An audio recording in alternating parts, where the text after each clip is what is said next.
Okay, guys, so today we're going to perhaps finish up our neural network unit. So we're going to talk about deep networks and the challenges in training them. So first question we might ask is why are we considering deep networks? Because it's interesting. The theory says that two-layer neural networks can be made arbitrarily powerful by making them arbitrarily wide, meaning you add more and more and more hidden nodes. And there's something called the universal approximation theorem that basically says you can approximate any continuous function to any degree of accuracy as long as you're using non-polynomial activations, so things like ReLU. So that's what the theory says, but unfortunately, it's not so easy to train these giantly wide two-layer networks. And so that's basically not what people do. A better approach is to grow the depth of the network, meaning the number of layers. Okay, so wide refers to the number of hidden nodes, and depth refers to the number of layers. Okay, so just a little bit of history. So the first deep networks were studied in the 60s, and people were looking at backpropagation already in the 80s. But in those days, they didn't have too much training data. And as we know, if you don't have enough training data, then things eventually overfit. And they had limited computational power. And also there was a big problem that at the time they didn't yet tackle, which is called the vanishing gradient problem. And as we know from looking at backpropagation, when we backpropagate through our activation functions, things like sigmoids or hyperbolic tangents, the slope or the gradient is good if your inputs are in this region, but if your inputs get out to these regions, then you have really tiny slopes. And when you have a 2 or 3 layer network, it's not really a big deal, but if you want to make 10, 20, or deeper networks,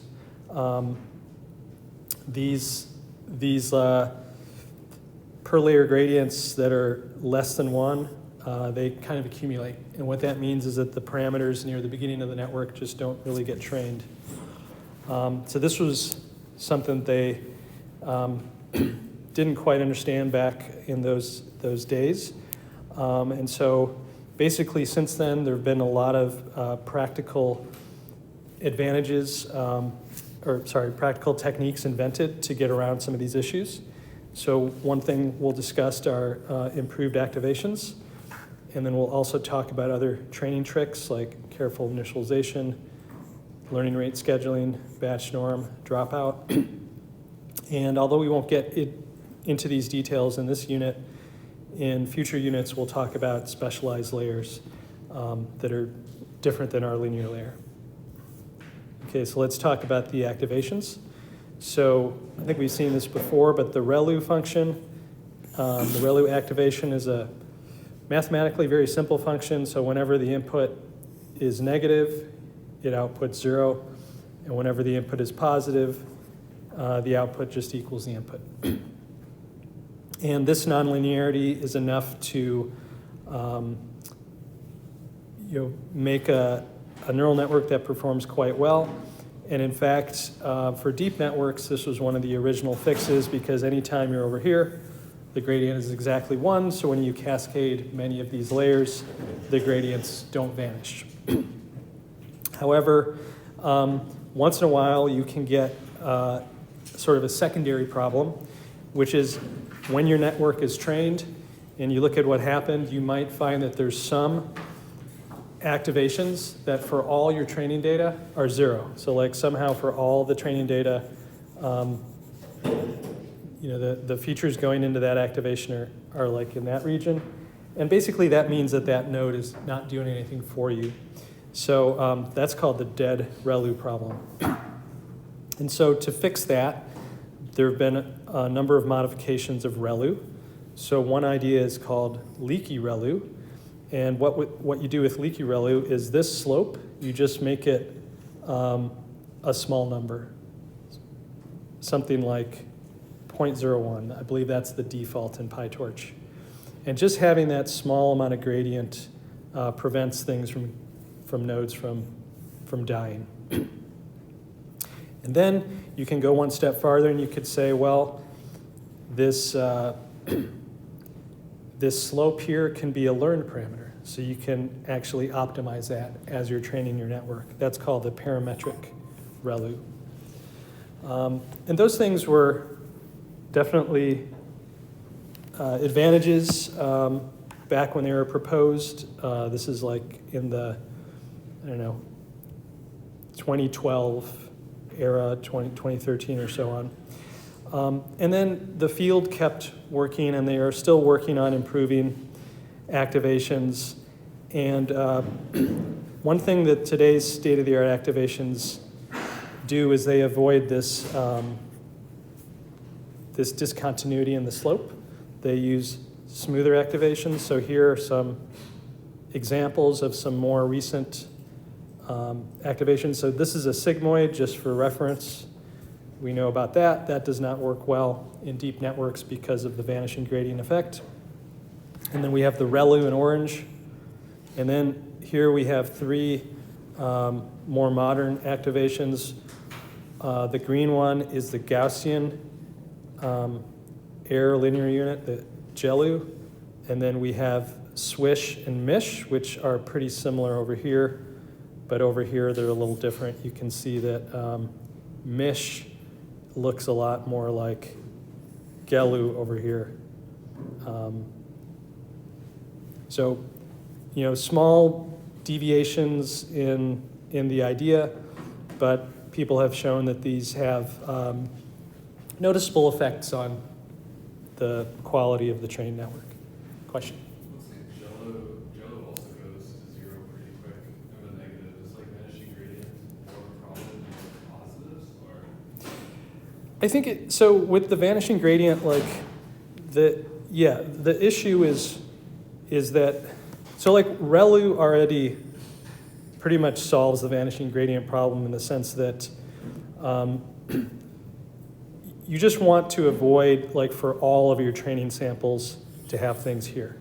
So if for some training samples they get passed to this side, then that prevents the gradient from vanishing. But the ReLU has this sharp edge, which is not ideal because the gradient here and the gradient here are different, even though they're arbitrarily close. So if you have points that are bouncing around in that region, the gradient is changing rapidly, and it's not good for the stability of the training. So by smoothing that out, you get things that are much better. And all of these slopes here are near one. Maybe they're not all exactly one, but they're all very far from this kind of situation. Yeah. So and you can click on these links and you can read more about those if you like. Any other questions? Okay. We also talked about this briefly, but initializing the weight matrices can be important. So these are the weights of the linear layers.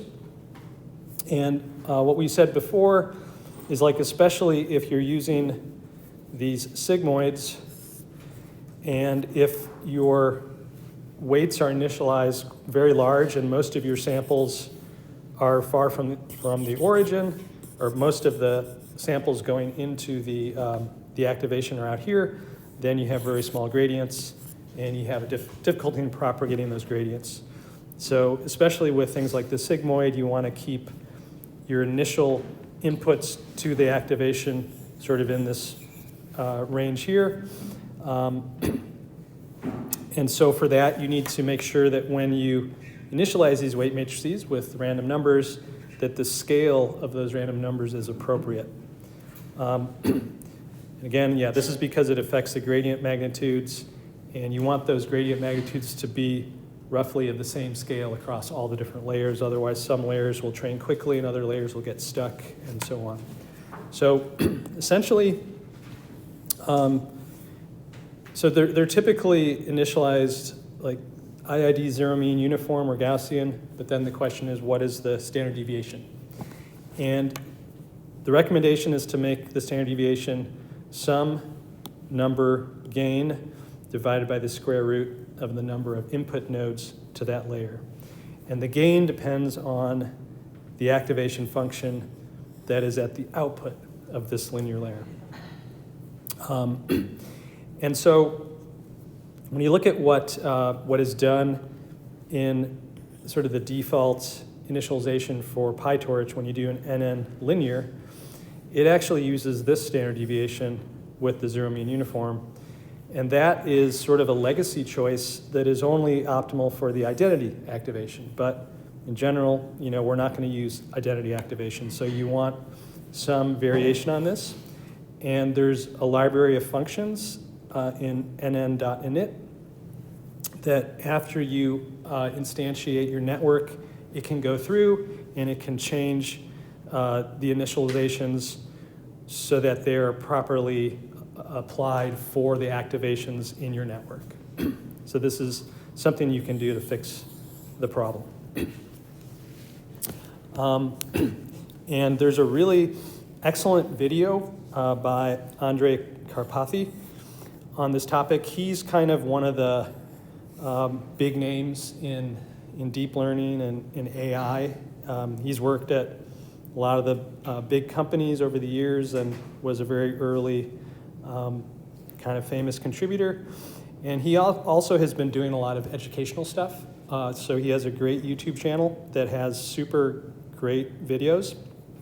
And the video that I'm referring to where he talks about the initialization scaling is just one in a series of about maybe like 6 or 7 videos in his, what he calls the Zero to Hero or the Make More series, where in that series he goes through just with a pretty simple problem of trying to, so the idea behind Make More, this is getting into language models. The idea is he wants to generate first names, English first names that are similar to existing first names, but a little bit different.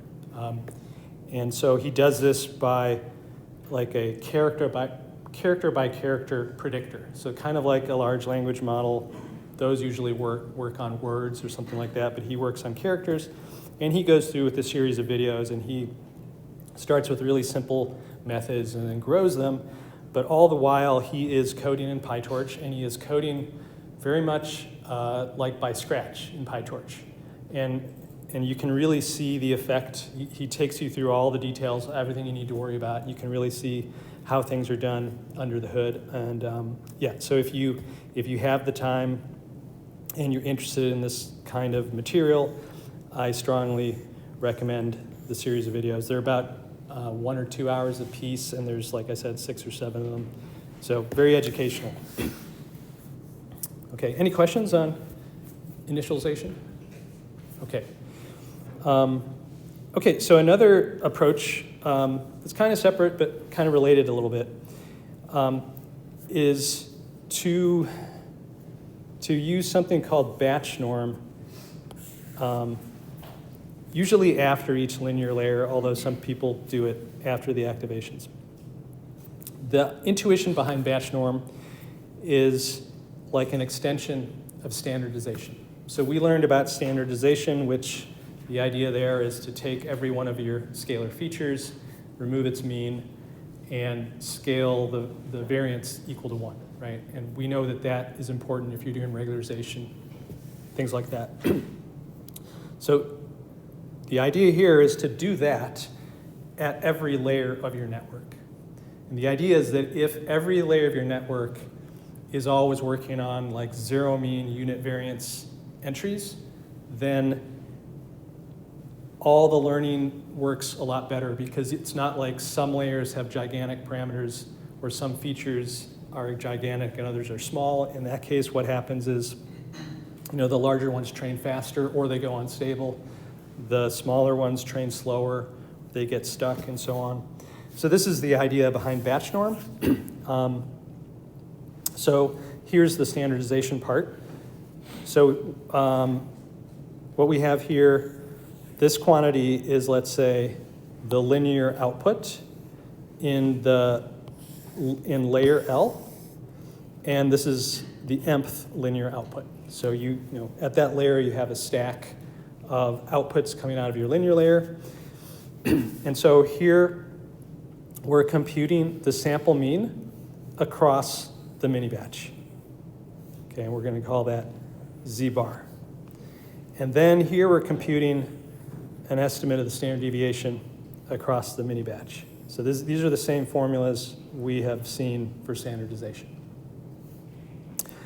And then eventually what we're going to do is we're going to do this. You can see we're going to subtract the sample mean and divide by the sample standard deviation. But we want to be a little careful. If this thing goes to 0 or very close to 0, then we know that this is going to blow up, and that's going to cause all kinds of problems. So for that reason, you put in this small fixed number epsilon here. And so even if this part goes to 0, epsilon will prevent your standard deviation estimate from going to 0. And so that will be like, epsilon will be sort of, square root of epsilon will be the minimum value that this can take on. Okay, so this is sort of half of the story for batch norm. Is it making sense here what I'm saying? Sample mean, sample standard deviation, and applying it?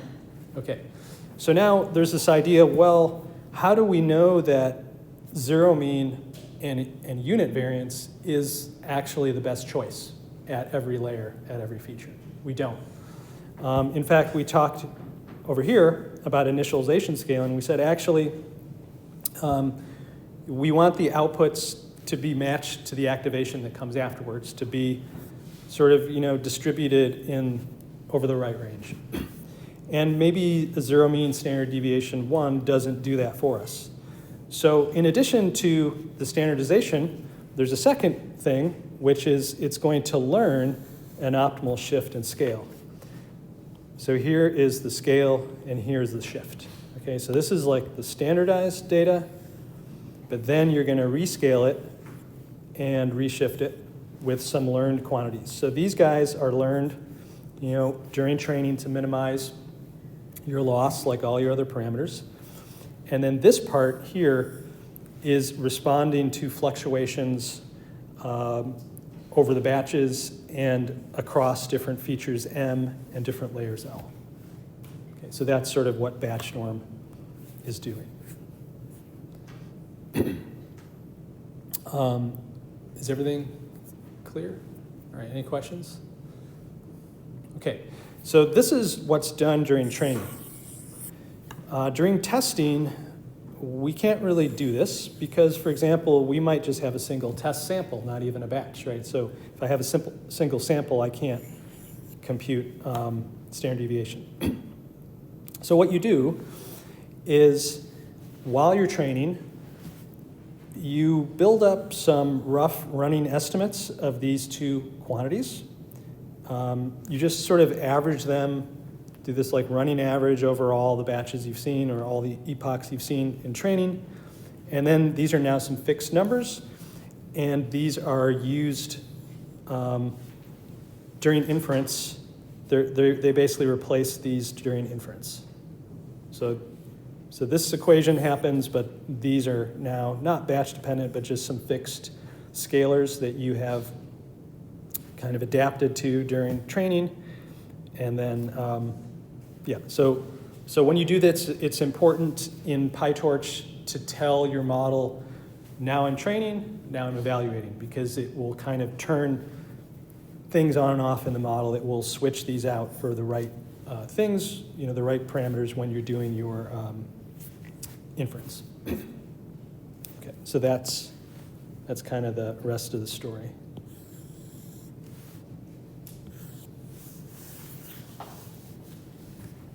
Okay, all right, so any questions on how batch norm works? Okay, so let's talk a little bit about how well it works. So the original paper had kind of a strange title, And you could say a strange explanation, like they showed that this works amazingly well, but their explanation was a little bit weird. And then there was a sequence of papers that came after it where people are saying, no, that's not actually the right explanation. That there's other reasons why this thing's actually working. But what you can say, intuitively, it reduces variation across layers because all the different layers are batch normed in the same way across features and across mini batches. So now as you're training, there's just a lot of consistency in how all these samples look. And some theoretical work showed that when you do all that, it actually makes the cost function overall smoother. And that allows you to converge more quickly and to use larger step sizes. So here's a nice example from the original paper. So in this case, we'll learn about this a little bit later, but there was a network, at one point, a famous neural network called Inception. And that was, I think that won some competitions. Maybe it was in 2015. And this is the performance across, not epochs, but across training iterations. This is a network that is a deep convolutional network that is trying to classify images within the ImageNet data set, and we'll talk about those details in a couple units. But you can see, it's taking 30 million iterations here till it converges, and we're getting up to roughly 70% accuracy. And this is pretty impressive because there's on the order of 1,000 different classes that it is trying to say which image is part of. So, so 70%, random guessing would be, 0.1%, right? Because there's 1,000 classes. So, so this is the original network. And then what they did is they just said, let's turn on batch norm without changing anything else. And so this is the red trace. And so now you can see that things are converging much quicker. And this is just a visual reference because it's a little bit of an optical illusion, but all the diamonds are at the same accuracy. So maybe 72%, something like that. So basically it got to the same accuracy as the original network, but in like less than half of the iterations. And then they said, well, why don't we now also multiply the step size or the learning rate by a factor of 5? And so now you get this. So here you can see that it's basically reaching the same level of accuracy, but in a fraction, maybe like 1/10 of the iterations. And then they said, okay, what if we push it farther? Let's increase the step size by a factor of 30. And so now it doesn't converge quite as fast, but it's actually converging to a better performance. And then they did another interesting experiment. They said, okay, we know that sigmoids should not be used in deep networks because of the vanishing gradient effect. But with batch norm, although sigmoid is not the best choice, you can get away with using a sigmoid in this network. I'm trying to remember, maybe this was a, 15-layer network, something like that. And so even with the sigmoid, they were able to get it to perform respectably, not optimally. So this is just kind of showing you how much batch norm can help. It's a small kind of intuitive thing, but it has, big impact. Okay. And if you do this, if you use batch norm, you don't really have to worry too much about your initialization scaling because batch norm is going to keep things scaled eventually. So when you first start your network, it hasn't learned like all these parameters properly. It's going to take, maybe an epoch or two to learn them. But basically, you can probably get away without really worrying about initialization scaling if you're doing this. Maybe you can get it to work even a little bit better if you do both. But yes. Is it like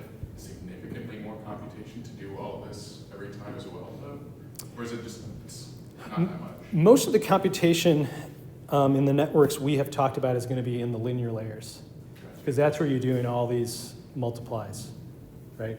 So this is really almost, yeah, you're doing a sum, which is very cheap, and you're doing a few multiplies, but yeah, it's pretty small relative to everything else you're doing.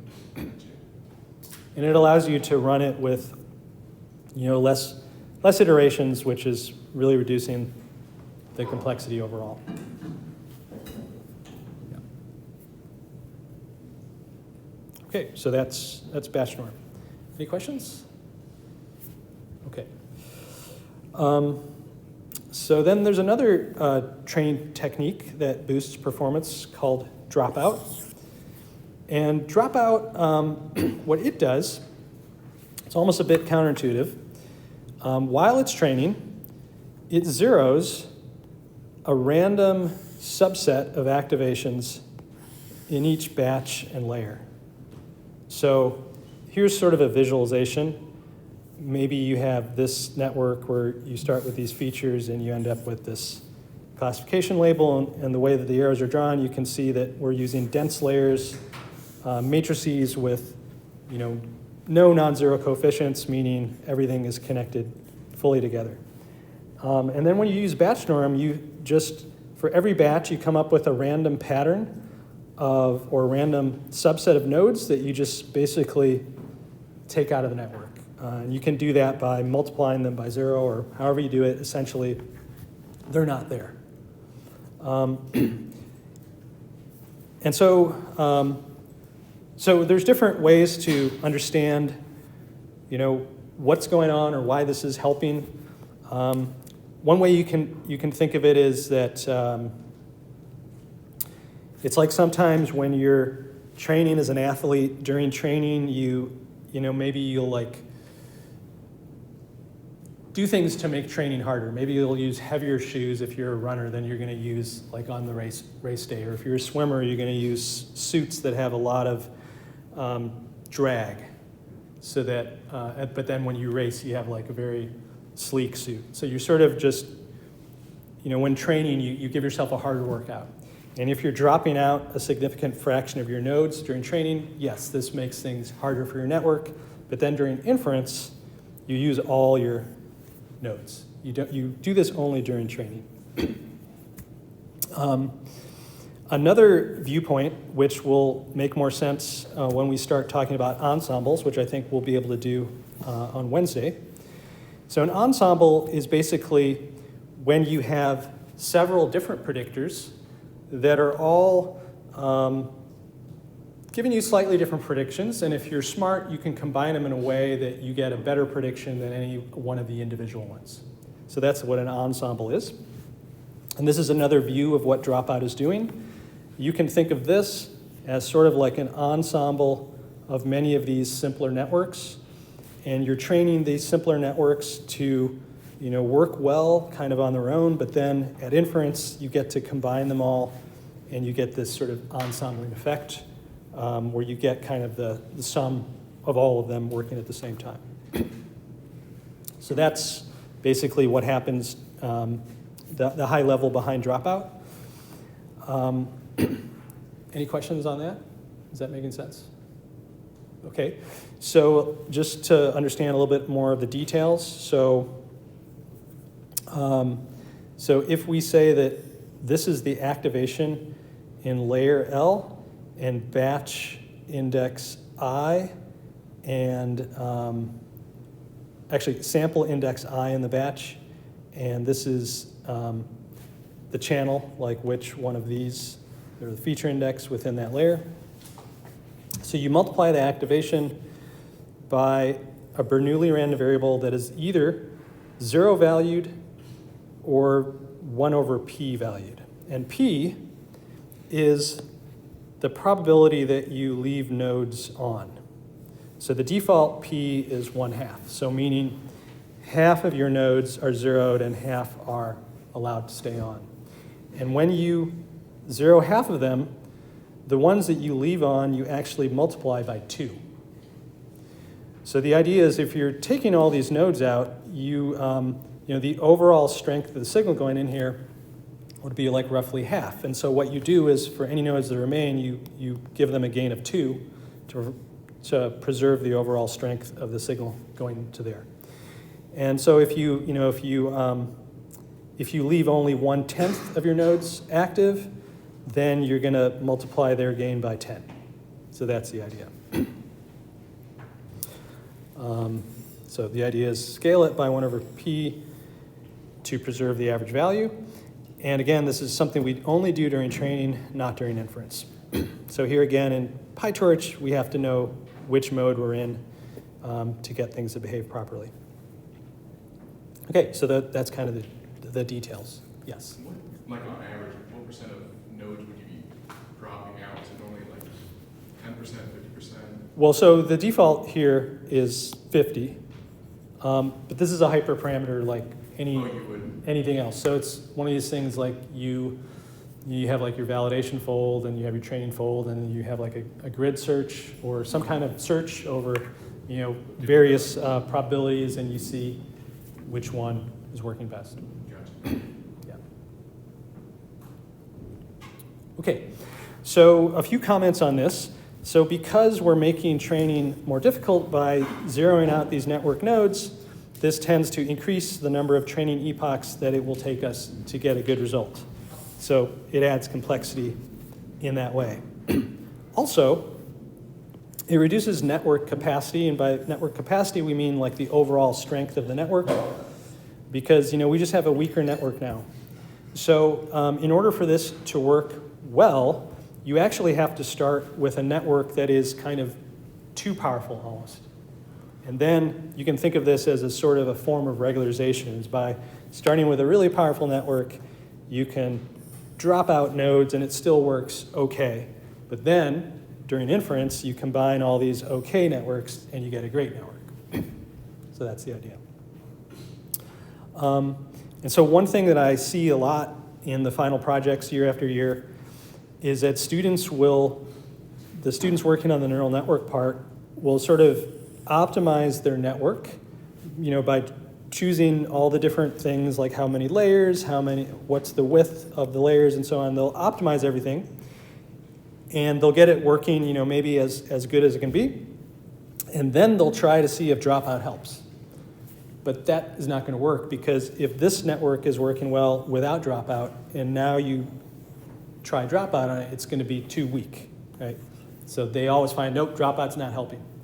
So the point is, like, if you're going to use dropout, you kind of have to, you can't optimize all of your hyperparameters for no dropout and then expect dropout to work. You actually have to, maybe increase your width by a factor of, 2 or more, and then try dropout, and you might see a gain. Okay. Another thing that sometimes might seem confusing is that dropout can make your training performance much worse than your test performance, right? So that's not something we usually see in machine learning. We usually see training better than test. But here, because when we train, we're using dropout, and when we test, we're not, you can imagine why the performance of test is actually, it's not surprising if it's better than training performance. Okay, so yeah, so you apply dropout during training, it looks like your network is not doing well, but then you try testing and it could be like all of a sudden doing great. Okay, so that's dropout. Any questions on dropout? Okay, great. Okay, another thing that's very important is learning rate. So in the last unit, when we covered convex optimization, we had a very different intuition. So there, we did like a little mathematical analysis that showed us that we want the learning rate to be small, and that will guarantee that we will go to our nearest local minimum. And if you have a convex optimization problem and there's only, your local minimum is your global minimum, that's exactly what you want, because that's where you want to go. But with deep learning or even just 2-layer neural networks, they have these bad local minima, and if you start in year 1 and you use a small learning rate, you will just converge to that bad local minima, and you will stay there. So here is a figure that shows versus different choices of learning rate.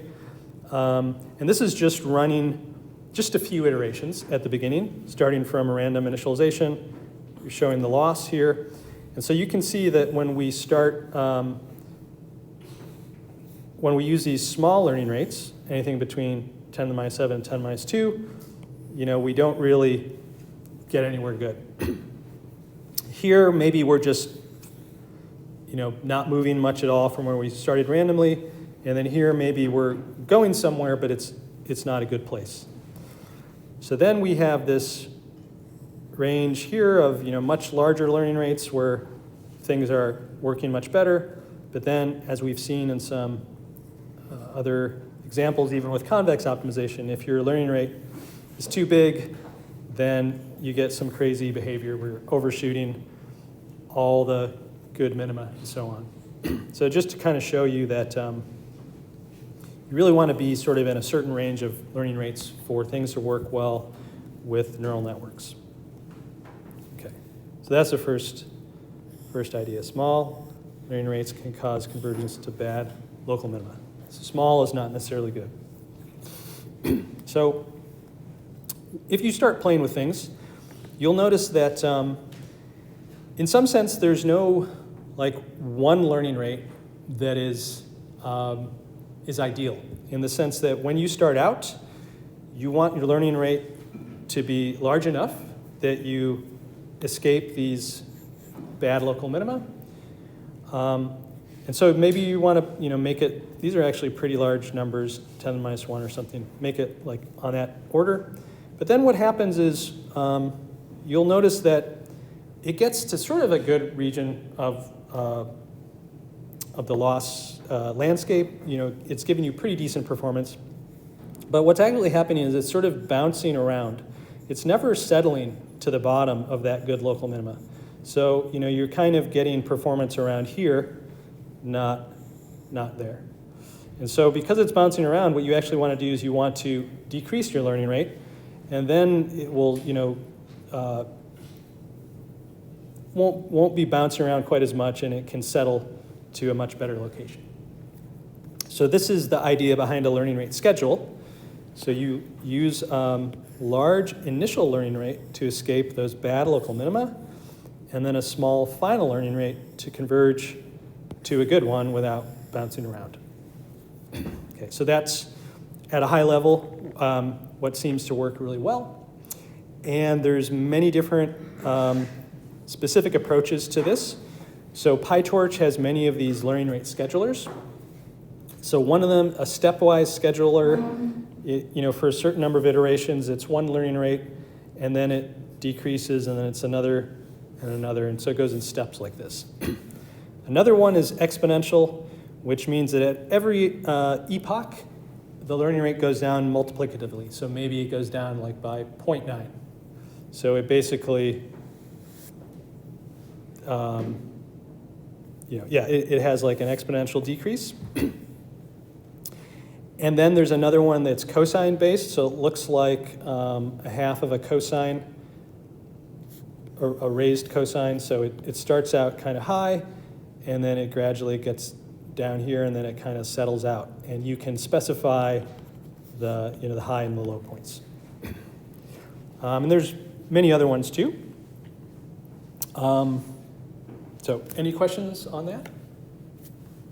Nope. Okay.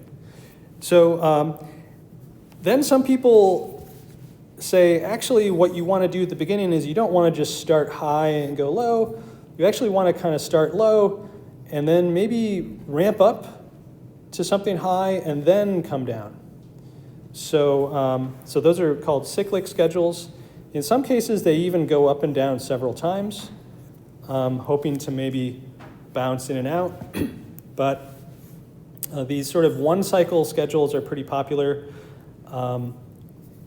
One particular one looks like this. There's 3 different phases. So here you can see we're starting at 1e minus 3. And for this many, I don't know if these are epochs or iterations. It really depends on the data you're working on. You can see that we're gradually ramping up our learning rate to a pretty high number, 1e minus 2. And I think the intuition is that if you start from a random initialization at a very high learning rate, some crazy stuff might happen. You might just bounce to some crazy region of the parameter space. So you want to start in a more relaxed way, and then eventually, once you're within a good kind of region in the landscape, then you really turn up the temperature to a high level, and you hope to bounce into, this is the idea, you hope to, if you land in any of these, you hope to bounce out because your learning rate is so large, and you hope to kind of find yourself one of these deep, good local minima. And gradually then you decrease your learning rate, and finally, for just the last section, you go almost down to 0 learning rate. You really make it quite small.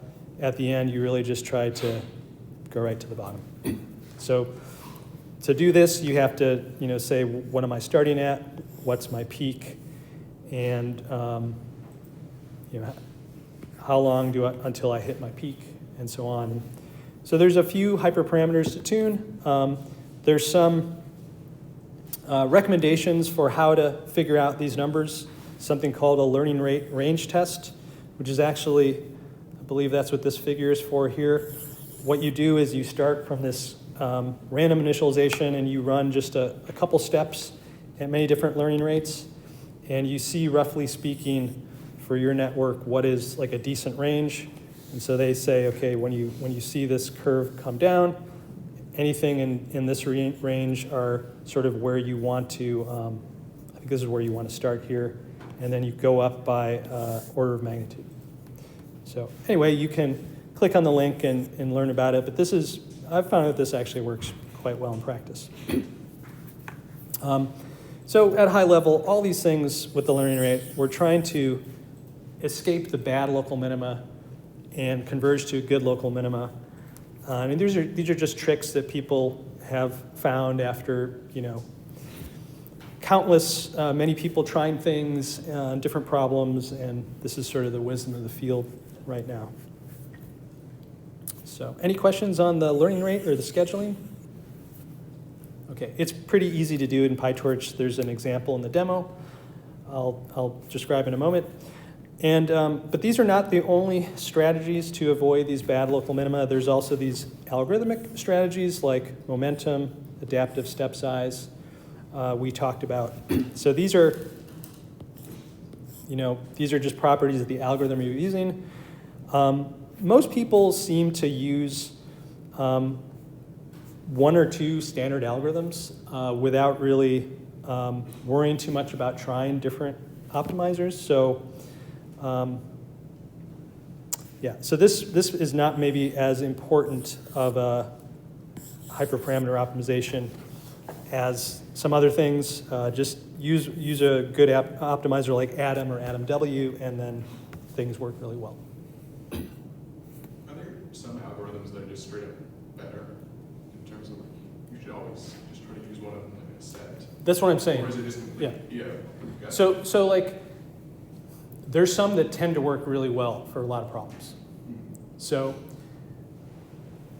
there's some debate. Sometimes people say that this Atom, most popular one, it's very fast. It gets you to like quite a good solution, but it may not generalize, meaning works great on your test data, but then something about it doesn't work as well on the test examples. But I would say, like, unless you're working at one of these companies or doing very deep research, like Atom or AtomW is fine. Gotcha. It's great. Okay. Any other questions? Okay. Now here's a very interesting thing. We learned back in units 3 and 4 about overfitting. In particular, we learned about the bias variance trade-off. And this is sort of a classical idea that has been around for many decades. And we can kind of visualize it like this curve. We have seen something like this. So here is You have a neural network. It's just one of these networks that we will talk about in a couple units. And this is the width or the number of hidden nodes in the network. So as you grow the number of hidden nodes, more and more parameters. So conventional wisdom, the wisdom that we learned with the classical bias-variance trade-off says you should see overfitting if you have too many parameters in your network. And so you can kind of see that here. So this is this is the training error. Actually, sorry, this is the testing error. This is the dark one.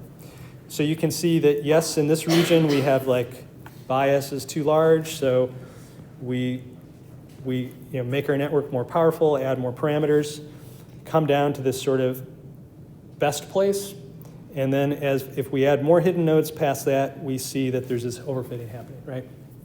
And this is sort of what you expect based on what we learned. But what's interesting is that people working in neural networks a number of years ago started noticing that that's not really the complete story. That if you take that same network and you keep growing the width, the complexity, way beyond what you would think of as a wise choice, actually, eventually this curve changes direction and it will come down to a point that's actually better than this best point here. And this is the training performance. This is what we really care about. Now, when you look at what's actually happening with the training, this is the test. Training is here. You notice that, as expected here, training and test are equal because bias is dominating everything.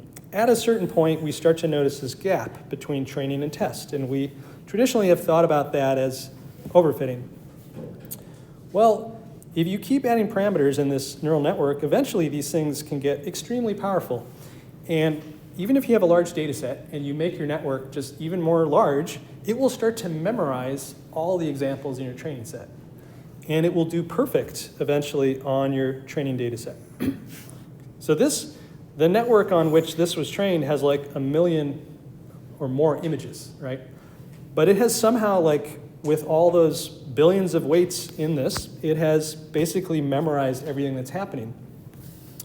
And that is why this training error is going essentially all the way to 0. But that's where the magic starts happening, is once this goes to 0, then it's like you're in this new regime. Here they're kind of like the modern regime, where you're not really in the classical bias-variance trade-off place anymore. You're in this new place where things are working better than you would ever expect. And so this is called the double descent curve. And it's something that's still being researched quite a bit. It's something that you can see manifest with a lot of different models, but not all models. It's not exactly universal.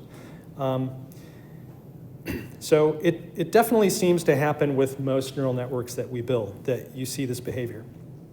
Another thing that's a little bit more complicated is that the number of training epochs also makes a big difference. So here we have kind of a three-dimensional plot. So here we have the width on the horizontal axis. We have the number of training epochs on the vertical axis, and the performance in terms of, this is, I believe, loss. So darker is better, is the color. So, okay, here is like the worst case. We have, a very weak network trained for, very few epochs.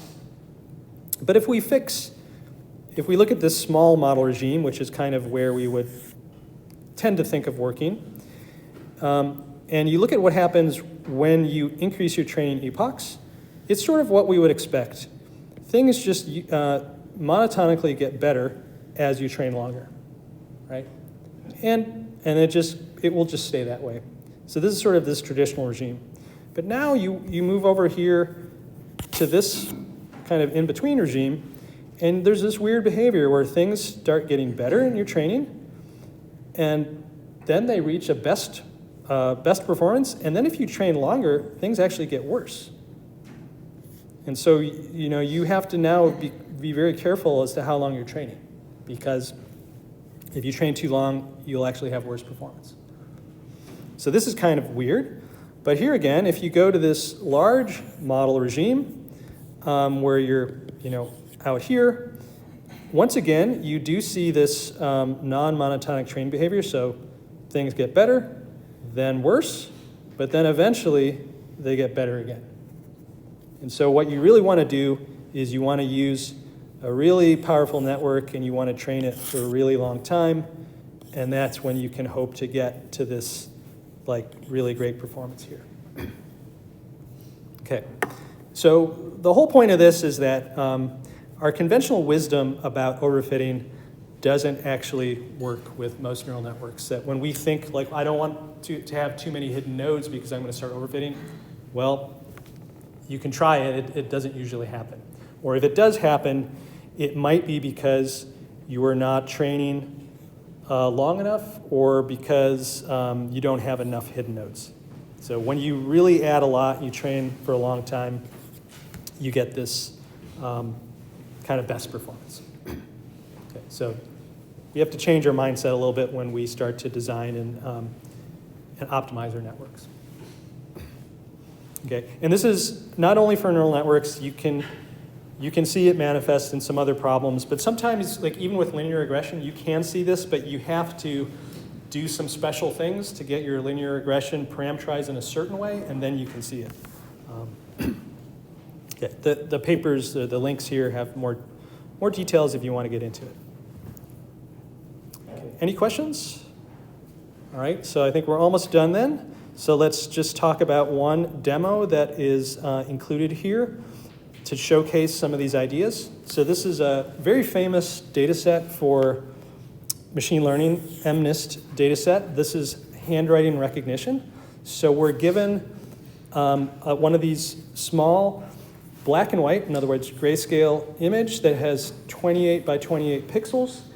And it's a classification problem, so there's 0 through 9 are the things we want to recognize. And so our features are basically those 28 squared real numbers, and our class label is going to be essentially 0 through 9. Okay, so this was collected in the 80s for the goal of getting automated mail readers that could read your zip code and just sort your mail automatically. But it's become super popular, kind of small enough that you can work on it without much computation, but it's also interesting enough to not be trivial. So this data set, 28 squared is 784, so that's how many features we have per sample, and there are 70,000 samples in the data set, usually 60,000 for test and 60,000 for training, 10,000 for test. Okay, so we haven't really talked about working with images, but basically what we want to do to work with them in NumPy or PyTorch is you take one of these matrices and you just unravel it. You basically stretch it out into a vector of samples, and now we can treat it as one row in our feature matrix, just like always. There's some details. So Python is one of these row-based languages. MATLAB is more of a column-based languages. And so in Python, when you convert this 2D array to a 1D array, it actually takes the data out in rows. If you did it in MATLAB, it would take it out in columns. When you look at linear algebra papers and books, and they talk about vectorization or matricization, it's also done with columns. So you have to know that in order to sometimes read the literature. But it's as simple as doing that. And then we can make a little function to plot the images to sort of see what's happening when we play with the data. And so I coded a 3-layer neural network and trained it on 60,000 training samples. And here are just a few of the details. I used, so there's 2 layers of hidden nodes. Both of them use 100 nodes. I used batch norm after every linear layer. I used the GELU activation functions, Atom W optimizer, cross entropy loss is standard. I use an exponential rate schedule, and I got a test accuracy of 98.6%, which is pretty good. It's definitely not record. If you try logistic regression, you would find that you get about 90%. If you try support vector machine, it's similar, maybe a tiny bit worse than this. And if you want to do better, definitely is possible. You would want to add more hidden nodes. You'd want to try dropout. We didn't talk about L2 regularization. That's maybe just one other thing. So if you want to do L2 regularization in PyTorch, it's super easy. In the optimizer, there's a weight decay parameter, just a number. And as you increase that, what's sort of interesting is that it sparsifies the weights in your network. So when you use a ReLU and L2 regularization, it actually has the effect similar to L1 in a linear layer. What it does is it actually drives a subset of the coefficients to 0. But that's due to the interaction between this nonlinear ReLU and this L2 regularization. So anyway, these are different forms of regularization, and so you basically use more hidden nodes, and then you try this regularization, and usually can get a boost compared to not doing it. Okay, so basically, there's a whole bunch of things when you design a neural network that you have to tweak: number of hidden units in each layer, the type of activation functions, which optimizer to use, what batch size to use. The batch size definitely affects the learning rate you use. The learning rate schedule, that's going to have parameters like the starting and the final learning rates. The number of epochs, whether you're going to use something like dropout. And if you are, you have to choose its parameter, whether you use L2 regularization, and if so, you have to choose its strength. So as you can see, there's a lot of different things to choose. And there's basically two high-level approaches to doing this. One is to do it by hand. You just kind of start playing with things. And if the data set is small enough, you can do a lot of iterations. So that's what I did for this demo. It only takes, 10 seconds to train on my 2018 MacBook. And so I just, played with things and watched the test and training and just like, okay, I'll use this different scheduling parameter, I'll do this, and eventually I got, pretty good performance. There's another approach which tries to automate all this stuff.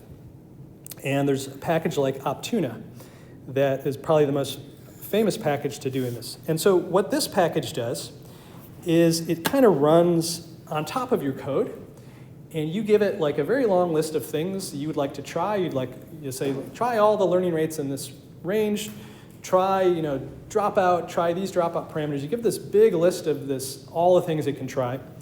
And then it's going to use a very smart form of randomized search. It's going to try like a whole bunch of kind of random things, and then based on the ones that work better, it's going to do some more random trials closer to the better working ones, and it's going to try to negotiate and eventually hone in on a good solution. The problem with that is for it to do good work, you have to let it run for a long time, maybe like a week or something. And so what I've noticed in the final projects in previous semesters, like you're allowed to use this if you want, but I think that it's almost a higher success rate if you don't, because the students that use Optuna often they just get performance that's maybe okay, but it's not winning any contests, and also they kind of lost out on the learning that you get from trying things and seeing how things behave. So you're welcome to use it, but it's not a panacea unless you have just massive computational resources where you can really just try everything. So that's sort of just the last thing I wanted to talk about. And so if you have any questions, let me know. We're a little bit over time. Sorry about that. And we'll talk about ensembles and trees for the rest of the week. So I'll see you guys on Wednesday.